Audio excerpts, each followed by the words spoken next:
overhand knot.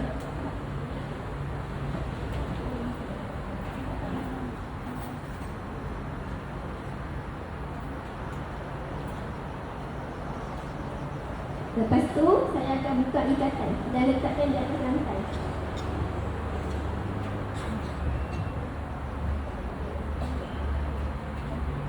Letakkan botol dekat tengah tali.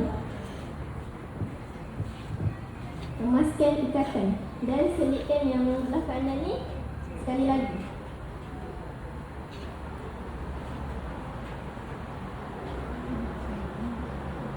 Kemudian saya akan buat overhand knot sekali lagi.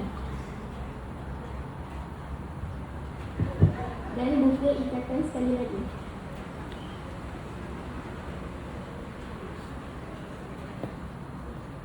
Terakhir sekali, saya akan buat F knot.